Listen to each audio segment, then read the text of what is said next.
topics and opinions expressed in the following show are solely those of the hosts and their guests and not those of W4CY Radio, its employees, or affiliates.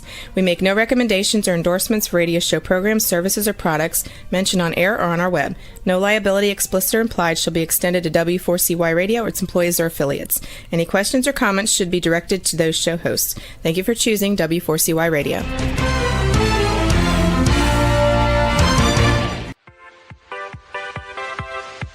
Welcome to the Ask Good Questions podcast, broadcasting live every Wednesday, 6 p.m. Eastern Time on W4CY Radio at W4CY.com. This week and every week, we will reach for a higher purpose in money and life, as well as a focus on health and wellness. Now, let's join your host, Bonita Bell Anderson, as together we start with Asking Good Questions.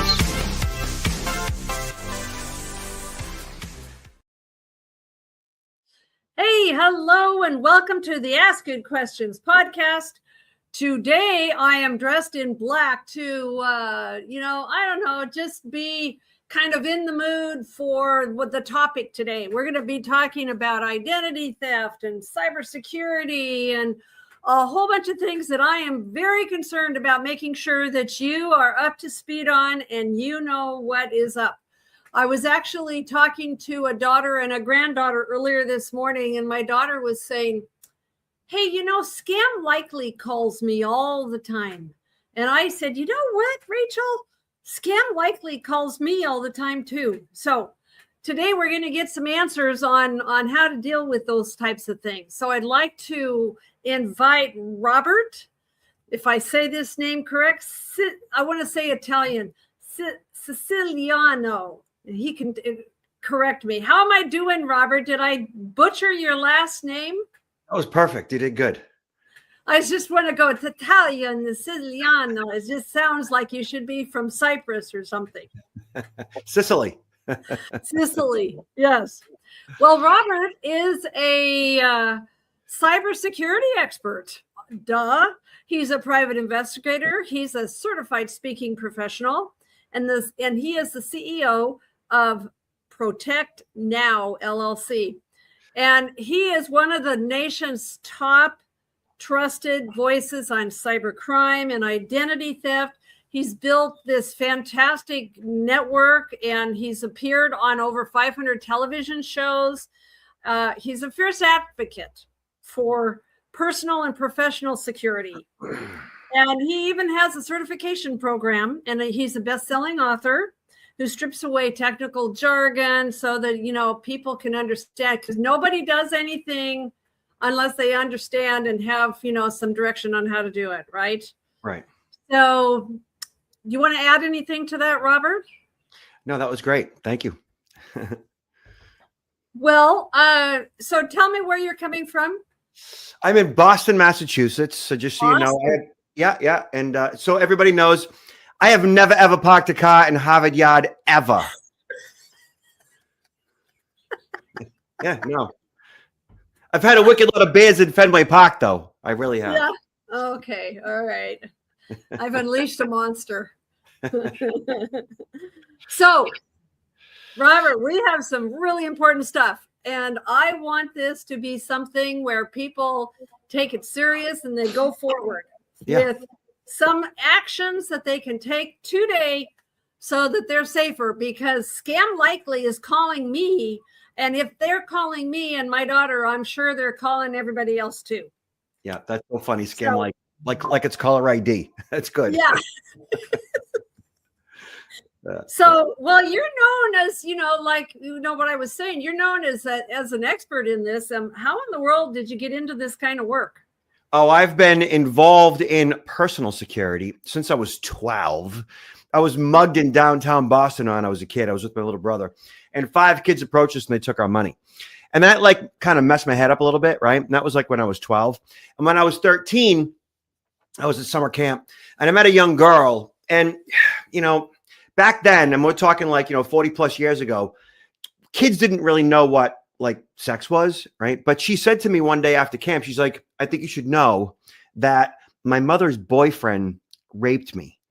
And I was like, I looked at her Whoa. face and I was like, I don't know what to say. I don't know what to do. And I go home and I say to my dad, Dad, what is rape? Because I had no idea what she was talking about, but I just knew it was bad by the way she said it. So Yeah. from that point on, once he explained to me, right, dealing with my own multiple attack situation, what she'd gone through, personal protection became a primary focus for me at an early age. It just did. I mean, from that point on, I just started to consume everything that I could on the topic, on the issue. And then by like the mid 90s, I had my first computer, like in 1995. I had an IBM PS1 Consultant, which is like Windows 3.0 with a 150 megabyte hard drive. I was like one of the first people that I knew online, Yeah. you know. And then early into that, my computer got hacked in the 90s. I suffered thousands of dollars in credit card fraud. And from that point on, I was like, personal security became something more than physical security. It became information security. It became identity theft, right? And this is in the mid 90s. So by 9/11, I had been entrenched in personal protection. And right after 9/11, I went full time with this. You know, I'd been in the trades prior to that. But after 9/11, like everything that I had been saying now at this point for close to a decade or more began to resonate and make a lot of sense. Right. And since that time, I have seen the evolution of cybercrime and personal protection at a level that like it's just kind of out of control for most people. And most people don't know what to do or how to react or how to respond. But I do, and I provide that level of basic intelligence to my audience so that they are informed. And once you are forewarned, you are forearmed. And really, most of this stuff is pretty easy as long as you do the basics. Understanding and recognizing risk is a matter of kind of taking it to heart, making sense of all of it, and doing something about it. Yeah. Well, going forward, what is it that worries you the most? You know, I've been saying to my audience for 30 years, listen, with all of this stuff that I talk about, don't worry about any of it. Just do something about it. Yeah. However, in the past year or two, with AI and deep fakes and voice cloning, I'm a bit worried. And I think that we should worry a little bit due to the fact that human beings are completely incapable of telling real from fake when it comes to deep fakes. The audio clones, forget about it. There is nothing that you can do to prevent that. You can't really determine what's real or fake. And then as far as the video clones, you know, face overlay and so forth, the technology is there right now to perfect, you know, basically video, but it's not readily available to the public. It's there. It's just not consumable. When that is deployed, when it becomes available to everybody, to the masses, that's when it's going to be really difficult. So right now, the basic thing that you're supposed to do is kind of look at every single incoming call, email, and phone call and deduce, okay, what is happening here? Is this real or fake? What is the motivation on the person on the other end? Is my loved one really distressed or at issue, or is this really an investment scheme or fraud and so on? Like, you really have to be critical in your thinking going forward. Yeah. Are you, I'm just thinking, if anybody's asking you to do anything on a phone call or an email, you should be doing exactly what you're saying. Yeah. Don't. Yeah. So it really boils down to basic common sense. Like, is your grandson really being kidnapped? Is your daughter really being kidnapped? Like, all of these ruses and scams are designed to get your blood pressure up. They're designed to freak you out. There's some urgency to all of them. And then the other side of it is like, some of them are revolve around loneliness, you know, getting your emotions all involved. Like, if you're just paying attention, then you really shouldn't get scammed. It's kind of interesting and fascinating what they do and how they do it. But in the end, like, we, with life experience, should be able to tell right from wrong. Yeah, right. Well, what would you say to someone who says, oh, this is scaring the crap out of me. I'm not techie. They're embarrassed about their tech skills. What would you say to somebody? Would you say, go back to what you just said about being aware and thinking about what is this really? Maybe tech skills doesn't have anything to do with it. Well, the good news is, first, the presentations that I deliver when I'm in front of a live audience, I don't speak tech. I don't do any technical jargon, right? My presentations are jargon free, and I just speak like, normal, like you and I having a conversation, okay? And I don't provide any advice that would require any technical skills either. Yeah. It's all basic 101 stuff. Like if you know how to log into email, if you know how to post an update to, say, Facebook, if you know how to send a text message, like that's all the basic administration that you need to know to do the majority of the cybersecurity stuff that you need to make sure that the bad guys look at you as a tougher target. So it's all actually really simple. You don't have to be really even tech savvy or like some type of an engineer of sorts. You just have to use common sense and use your basic skills. It's like if you know how to bake a cake, then you know how to, follow a recipe and get all the ingredients and follow the recipe and put it all together. Well, that's all security is. It's just a matter of following certain processes and engaging in certain habits. And once you do all these different things regularly, creating these habits, then again, you become a tougher target. It really is as simple as that. Right. So, Robert, you turn yourself into the typical scammer. From the criminal's point of view, walk us through a typical scam so we understand how they think and how they operate. So all the inbound communications, email, phone, text, even in person, right? Bad guys have access to technology to scale their operations in such a way where they can send out millions of emails, millions of text messages, make millions of phone calls, like simultaneously, right? Yeah. And AI allows them to do that. And then once we react and respond, we respond to that text message, we respond to the phone call, we respond to the email. The idea behind all of those responses is that you now are engaging the criminal in such a way where you're saying things and putting words into text and so forth that allow for a response, whatever that response might be. Okay, so what they're looking for is for you to not know immediately that that inbound phone call, email, or text is a scam. So for example, all of those wrong number text messages that you get, they're all scams. Every single one of them are a scam. But like I got one yesterday that said like, "Happy New Year, Robert. I hope you're doing well. I wish you a prosperous year." And then that was it. And then I looked up the phone number and I couldn't find it online. I looked it up in my email, like as somebody who I might have been in contact with and could have been in my email. I didn't know who it was. So I didn't respond to it and I just deleted it because they didn't identify themselves. They said my name, certainly, but the phone number was not showing up anywhere in the web or in my inbox or on my phone either. So it was a scam, but they knew my name. But all I did was ultimately, after the research, just delete the thing. I didn't respond with, "Who's this? I'm sorry, I don't have you in my I didn't do any of that stuff. I just did my own research to find out, do I know this person? And apparently I don't. So it's a scam. Now, if that person really was somebody that I knew, they would have shown up somewhere. They would have made more of an effort. They would have, responded back to me and said, "Hey, this is this and so. But they didn't. It was just a robo text, right? Yeah. Same thing with email.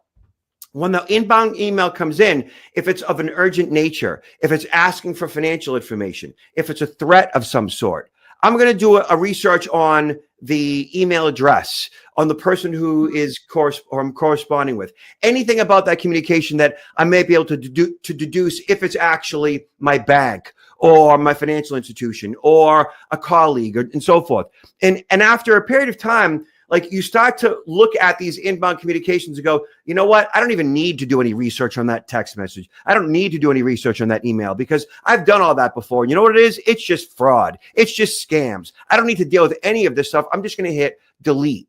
And so once you become savvy to that stuff by, doing the basics, working the research at the beginning of like trying to figure these things out, then you start to see a pattern.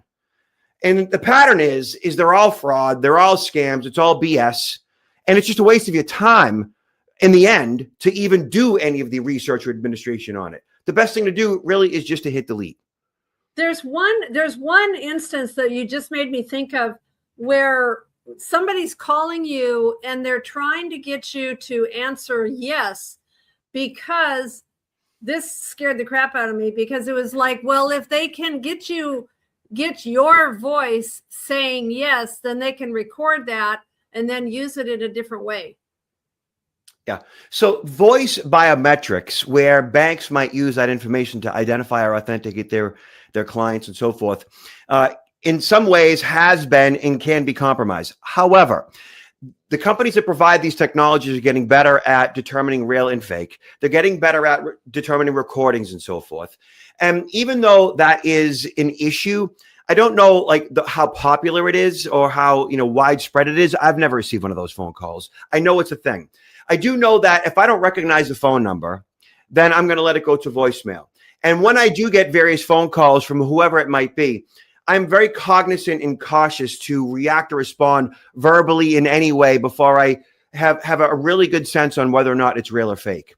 And the majority of the time, it's just fake, So when you're getting those phone calls, when you're getting those inbound communications, I say the majority of the time, just let it go to voicemail. Yeah. Just let it go to voicemail. Like if your bank really needs you, they're going to find a way to get in touch with you, probably through the U.S. Postal. Right. Well, and also every time that there's been something about my bank, I just call the bank. Call the bank. Yeah. Bypass all that. Bypass all those inbounds. Yeah. 100% of the time, there's no issue with my account. It's just fine. And so, yeah. So that would be another high level thing to remember to do, is just call, if it's call your daughter, call a family member and find out, what's going on with the family member, call the bank, call whatever. So that's, the best thing to do. So here's what a lot of this boils down to, right? So the majority of the people that are, watching, listening and so forth, all of our lives, ever since we were little, ever since we were kids, right? Watching TV, listening to the radio, reading the newspaper, reading magazines, think Time Magazine, New York Times, CNN, MSNBC, Fox News, Wall Street Journal, right? Think of all the TV shows we've watched, all the news programs we've watched, all the books we've read. We've been consuming media our entire lives. We talked on the phone early as kids for years, loved talking on the phone. It was the greatest thing ever. Then we got cell phones, all this stuff. Now we've got text message. Now we've got social media. Now we've got we're just bombarded with all kinds of stuff, and we're being bombarded with fake news too. Okay. So all of us, all of our lives, we've learned and grown to trust all this incoming stuff, all this incoming media. Okay. And so with dozens and dozens of years of trusting inbound communications, consuming all this trustworthy information, we still, to a degree, trust media, right? Yeah. When I say media, I mean phone calls, emails, video, audio, TV, radio, podcast, streaming, social, the written word, online. We still, to a degree, trust that stuff, and we want to. And we kind of need to a certain degree. But I think that we're at a point now where I think all of us need to kind of step back. And if you're not reading it in the New York Times, if you're not reading it in the Wall Street Journal, if you're not reading it in Time Magazine, if it's not actually on CNN or Fox News for that matter, if it's not actually on a trusted news source, if it's just via phone call, email, text, then you can't just automatically believe it. You can't just automatically trust this inbound media. You need to really kind of take a step back and go, yeah, not everything is worthy of my trust any longer. My mother used to say to me when I was growing up, believe nothing of what you hear and half of what you see. And today, you might believe almost nothing of what you hear and nothing of what you see to a degree. You kind of need to really kick back and just, and we could spend hours and days talking about 1,000 different scams and what they look like and how they operate and what the motivation is. But in the end, I don't know that any of that really matters. I think what really matters the most is you just need to kind of stop what you're doing and think about okay, what is this actually trying to get me to do? Right. What is really going on here? What does this inbound request really mean to me? And if I engage in it, what's the negative outcome? As much as it might upset me that my grandson is at risk, or my daughter is kidnapped, or my bank account's been compromised, is that really happening? Is that really a thing? You know, what's the likelihood of that really being the case? And the answer is no. I really don't think your daughter's being kidnapped, or your son's, been arrested, or your bank account's been compromised. I don't think that any of that's really happening. Well, let's wrap up. So everybody's familiar with this sort of thing. So what would you say would be the top 3 red flags? That would instantly make them, because what we're talking about is we're talking about changing people's how they react, I guess, right? What we're doing is you and I are trying to help people react in a different way, so they change their behavior so they're safer. So what would be those simple red flags? Yeah. So first and foremost, anytime there's any urgency at all, that's probably fraud. Anytime someone's life is at risk, someone's account is at risk, your money's at risk, that's pretty much 100% of the time fraud. Any urgency whatsoever. Okay. Anytime there's any finances involved, anytime, right? Like, I do not make large financial decisions without the guidance of my financial service professional. I do not invest in crypto or make stock purchases or move money unless I talk to either or both my accountant or my financial service professional. And I know what I'm doing, but they know what they're doing. Okay. So I'm not going to invest in crypto based on a text message or an email from someone. And it is goofy as that sounds. I have come face to face with people who have done that and have lost 6 and 7 figures. Well, Robert, this keeps happening, so it must be profitable. For the scammers, yeah, of course it is. Yeah, it keeps happening because we as a species, by default, trust, and we want to believe in our fellow human, even if they're digital and thousands of miles away, or we've never met them, or it's over the phone, or even over video from afar. We just want to and need to trust others. That is our inherent want and need. It's more normal to trust others than it is to not trust others. Not trusting others goes against our core beliefs. Do you understand that? We want to and need to trust as an interdependent species. Not trusting is not normal. We fight against not trusting. We always give the benefit of the doubt, or too much for that matter. And when you understand that core concept, then not trusting automatically, anytime there's money involved, anytime there's urgency involved, then if you understand those 3 core things, really you should be good. Yeah. So probably we're going to change gears here a little bit. Let's talk about passwords, because I know from my clients that has been something that has just driven people crazy. Yeah. And many people reuse. In fact, I was going through my security on Google Drive the other day. Many people reuse the same password everywhere. How big of a risk is that really? And what's a realistic password strategy? So this is about as technical as we're going to get. Okay. Password management really is a pretty simple process. It's a really simple strategy. Okay. And it's simple. Think of it like this, right? Like, I got a mobile phone. You got a mobile phone. I don't know my mother's phone number. I don't know my father's phone number, right? I never really committed it to memory. Never had to, because this thing did it for me. Right? Yeah. Okay.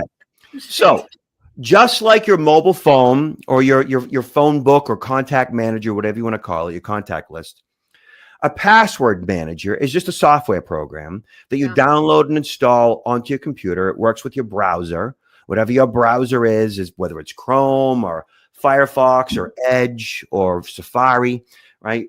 Apple has their own proprietary password manager. There's if you search the term password manager, there's hundreds of them out there. There's probably about a dozen that are really good, right? Just search password manager on Google and you'll find all kinds of options. Well, what if the password manager gets hacked? Not worried about that.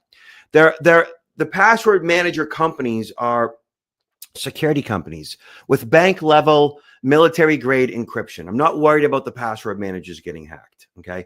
That being said, once you download this password manager, it's just like using any other software program like Microsoft Word or anything else that you might use, right? You get to understand how it works, right? And what it does is it automatically creates passwords for you, uppercase, lowercase, numbers, and characters, right? Long, strong passwords that you're never going to have to remember. And then when you visit a website like Bank of America, let's say, you create this passcode, you change up the Bank of America passcode, you plug it into Bank of America. And then once you do that, the password manager says, okay, do you want me to remember the Bank of America password? And you're like, of course I do. And then it saves it for you. So next time you want to log into Bank of America, you go back to your password manager. You just hit Bank of America in the password manager, and it takes you directly to bankofamerica.com, goes to the login page, plugs in your username, plugs in your passcode, and you're good to go. It's as simple as that. Like any other software program, there's a bit of a learning curve, but once you spend the time with it, right, you get to know it. And it's like anything else, you know, you become better at it over time. It becomes a part of your life as you spend time with it. And I've been using a password manager now for 20 plus years. I would say for the $20 a year that I spend on it, it is absolutely the best use of my time and my money when it comes to my security. Yeah. Yeah, And really. That's probably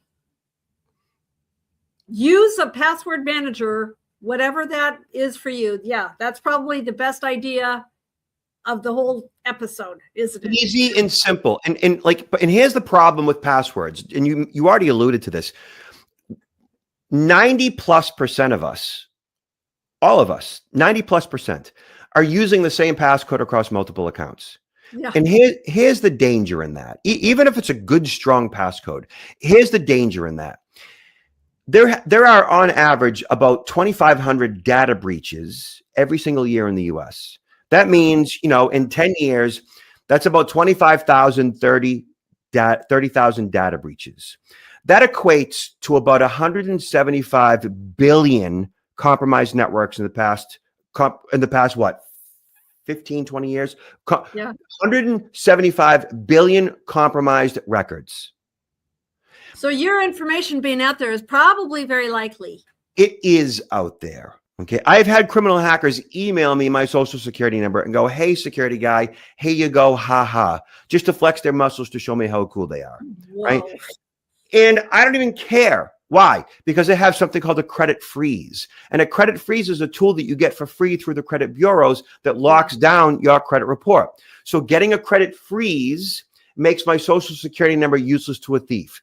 Getting a password manager and changing up your passwords makes your existing passwords useless to a thief.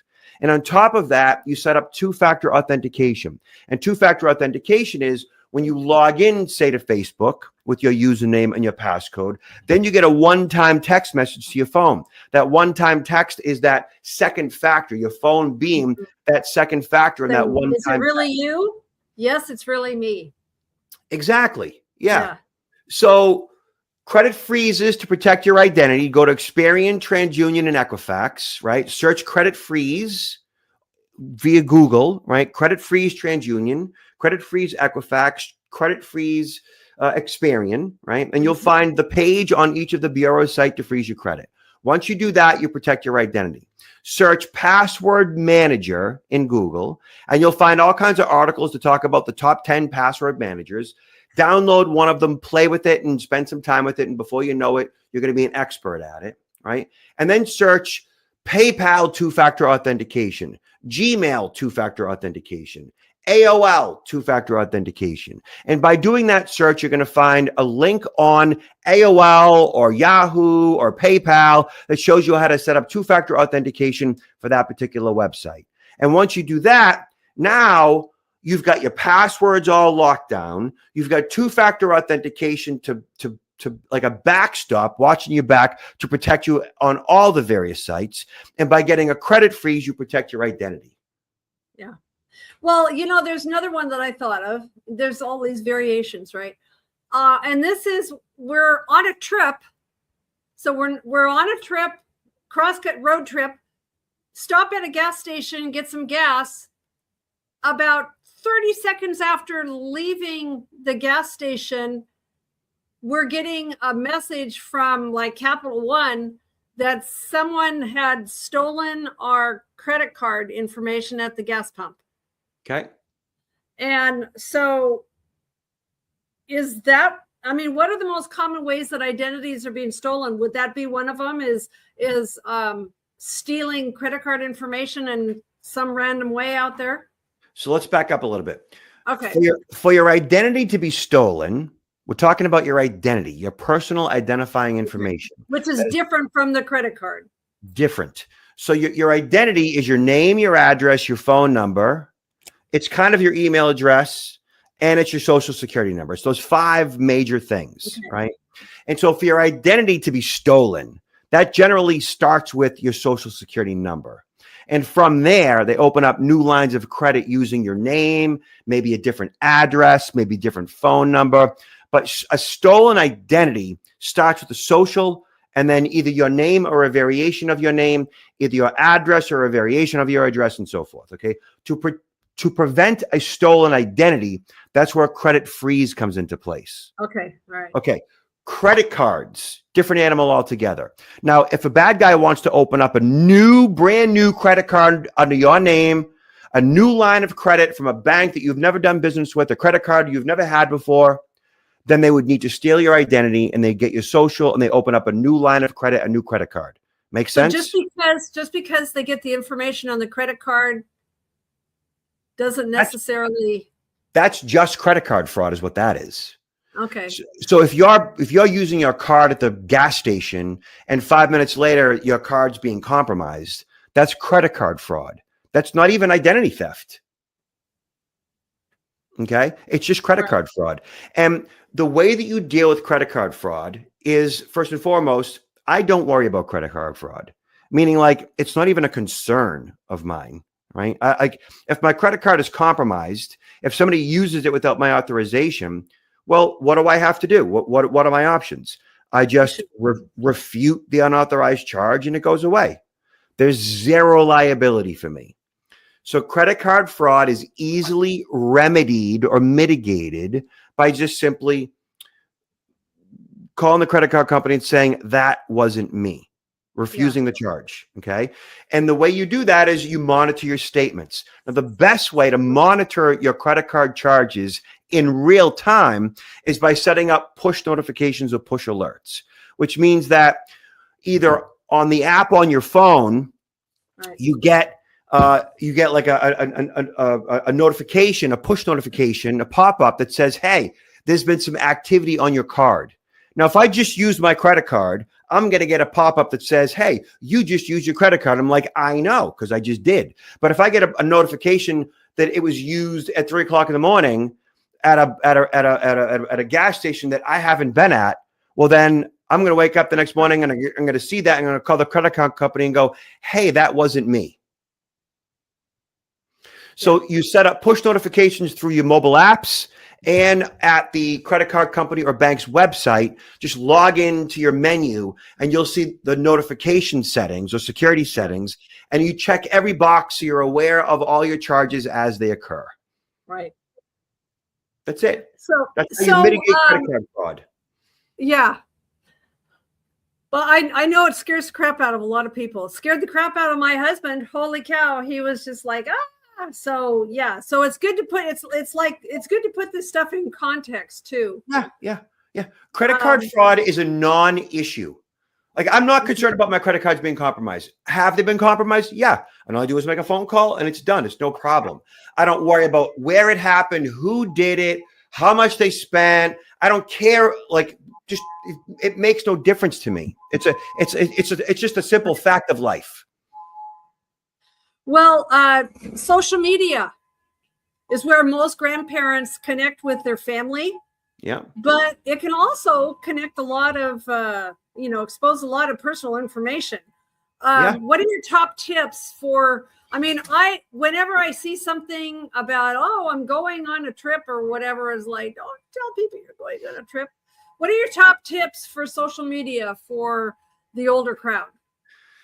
So I don't know that it's necessary to share as much as the majority of the people that share do. Yeah. I agree.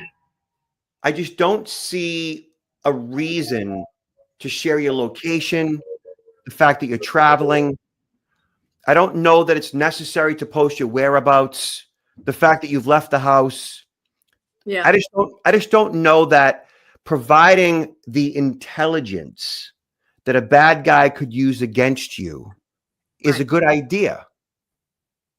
There's something called security through obscurity. And security through obscurity basically means that by basically like kind of hiding certain things, by making certain things obscure, in a way, you're kind of protecting them, you know? Yeah. And so by hiding location data, by not revealing so much information, I mean, you wouldn't post your social security number on Facebook. No. So why are we posting where we are or where we aren't? Or all of this other ancillary data that could be compiled and used to identify, locate, compromise a password. Like, I just don't know that it's necessary. Just because others are doing it doesn't mean that you should too. You know? There's one that I have been especially concerned about with my granddaughters using social media, and that's the whole romance scam thing. That can be just downright heartbreaking because there's all kinds of things that can lead into. But what patterns do you see there, and how can loved ones gently intervene if they see something crazy going on? Yeah. Here's how this works. This is pretty simple, actually. So we as human beings, by default, we experience, like, for example, we experience hunger pains, like if you're hungry, your body is designed to create an urgency within your body to find and forage for food. Right. It's been like that for thousands and thousands and thousands of years as part of our evolution. Okay. Well, loneliness, right, is there. It's been there for thousands and thousands of years, right, for evolution. And they call it the pain and the ache of loneliness. No different than hunger pains. So like if you are, say, solo, right, and you're at a certain point or age in your life, whatever it might be, and you begin to feel those pains and ache of loneliness, what does it do? It directs you and guides you towards finding companionship. Because we are social, interactive, interdependent creatures. We need each other for our survival, okay, for procreation. Right. So loneliness is natural and it's normal, right? And on average, about 25% of all humans experience loneliness on a regular basis. Right. 25%.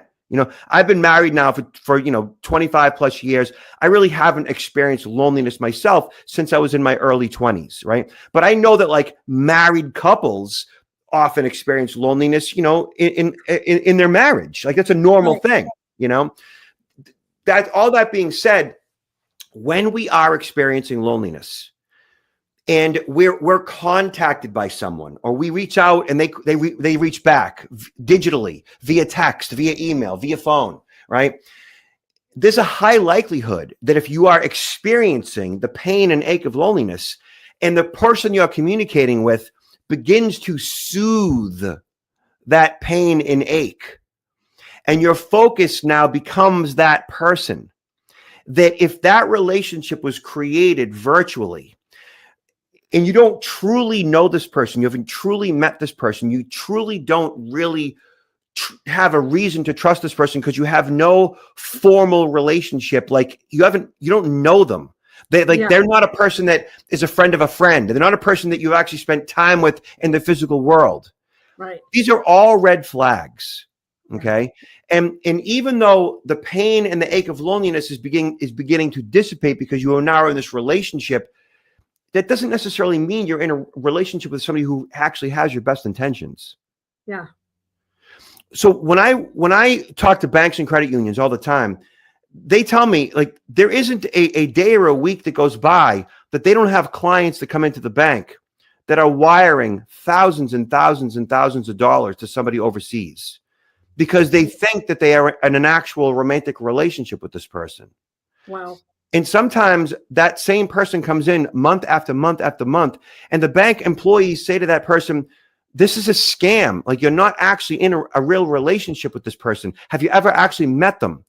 And the bank client says, I don't care. I don't care. And why don't they care? Because they're not lonely. Yeah. They don't even care about the money. They don't care about the money. They're just not lonely anymore. And that's all that matters to them. You see what I mean? Yeah. So yeah. So it's important that like we as friends and family of somebody who could potentially be lonely, we intervene, interact, engage, find out what's going on, have a certain say over their finances, maybe like just provide them like the social interaction that they might need to find somebody locally, right? Well, Understand. This is a problem for people who have lost their spouse, older people who are going through a massive adjustment. It's a big deal. It's a big deal. It's awful. I have a good friend who, you know, he's a colleague of mine. He's a financial advisor, and his dad died in his like mid 60s. And so like his mom retired, widow, you know, like after about a year, like he's at her house, you know, with the grandkids, and they're just like having a Sunday dinner or whatever.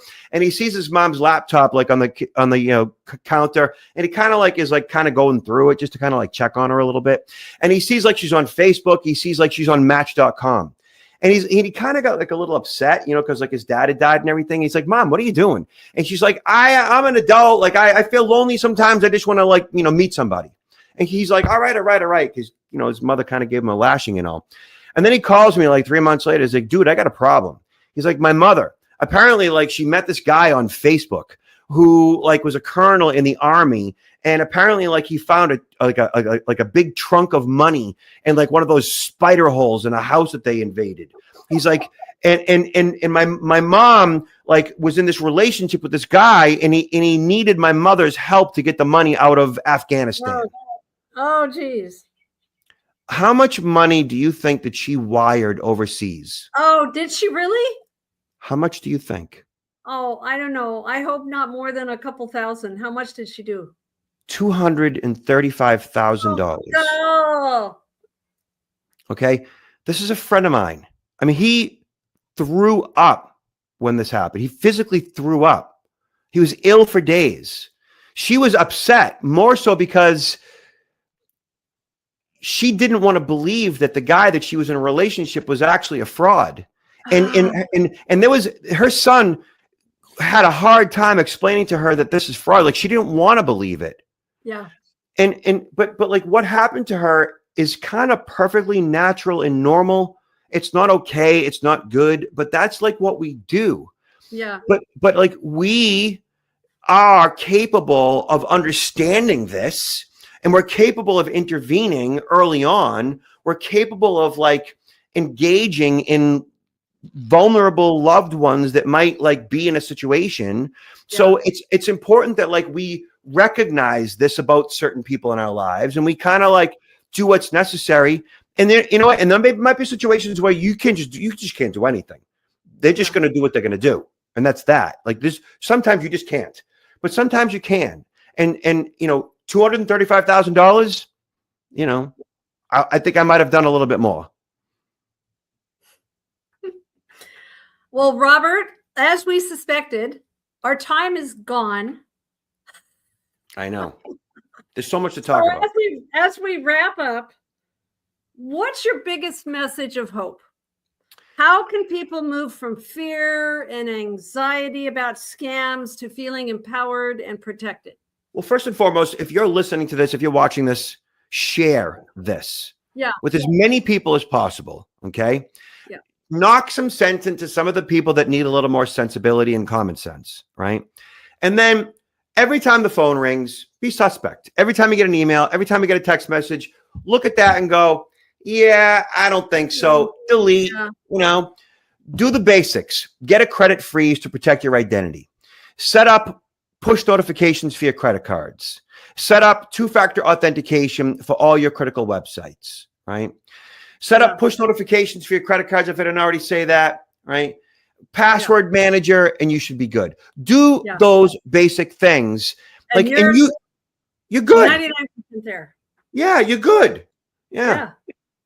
Well, I do feel like this is important enough to bring it to the forefront. We're probably going to have another conversation because I want this to be an ongoing conversation, because I think people get complacent, and I think people need to be, having a check as to what their behavior is every day. Yeah. So thank you so much, Robert. This is Don't automatically trust. Don't automatically trust. Yeah. Yes. Don't use your common sense. Yes. Use your common sense. Yeah. Be smart. Be thinking about all of those different things. If you're a senior and your spouse has died, go to the Senior Citizen Center, go to the YMCA, go someplace where you can connect with people. Not online. Not online. No. Nope. Gone. Go to the library. Sign up for every library within a 50-mile radius of where you live, and go to they all offer free classes, free seminars, free things. Go to every single one of them and meet people, socialize, get out of the house. Right. Okay. Robert, love you. Thank you so much for joining me today. This has been awesome. And hopefully we have had you ask some good questions about your own personal behavior in this area. So thank you so much for joining the Ask Good Questions podcast. Thank you. Today's episode is over, but we did ask good questions again, didn't we? Don't miss out as we broadcast live every Wednesday, 6 p.m. Eastern Time on W4CY Radio at W4CY.com. Join Benita Bell Anderson next week for more conversations with experts on finances, retirement, behavioral finance issues, health and wellness, and more. Until then, remember to ask good questions.